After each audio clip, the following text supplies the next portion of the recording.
இப்போ ஒரு குடும்பத்தை கட்டுறதுக்கு நம்ம என்ன செய்யணும்? To build a family. நல்லா புரிஞ்சுக்கோங்க, அன்பு தான் ஃபவுண்டேஷன். ஒரு குடும்பத்தை கட்டி எழுப்புறது என்னங்க ஃபவுண்டேஷன்? அன்பு. நம்ம வேதத்துல வாசிக்கிறோம்ல, கர்த்தர் ஒரு உவமையை சொன்னார். என்ன சொன்னாரு?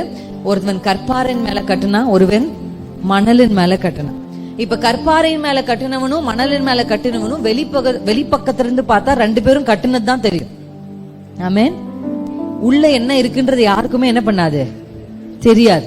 உள்ள எதை வச்சு கட்டினாங்கன்னு தெரியாது. ஒருவேளை நான் யோசிச்சு பாக்குறேன், இந்த கற்பாரின் மேல கட்டினவனை விட மணலின் மேல கட்டினவன் கிடுகிடுன்னு கட்டி முடிச்சிருப்பான்னு நினைக்கிறேன். ஏன்னா கற்பாறை மேல கட்டுறது அவ்வளோ கஷ்டம்.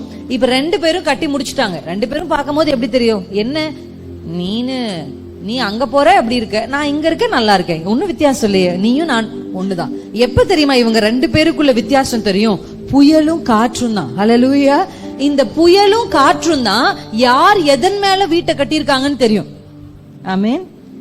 அப்ப நம்மள நிரூபிக்க போறது என்ன சொல்லுங்க? புயலும் காற்றும் தான். அதனாலதான் நான் எப்பவுமே சொல்லுவேன், பிரச்சனைகளுக்கு நான் எப்பவுமே ஆண்டவருக்கு நன்றி தான் சொல்லுவேன். இந்த புயலும் காற்றும் வரலன்னா நான் கற்பாறை மேல கட்டினவன்றது எப்படி தெரிஞ்சிருக்கும் எல்லாருக்கும்?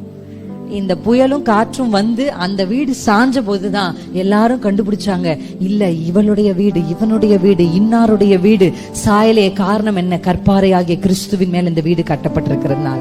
ஹல்லேலூயா. Download ShareChat.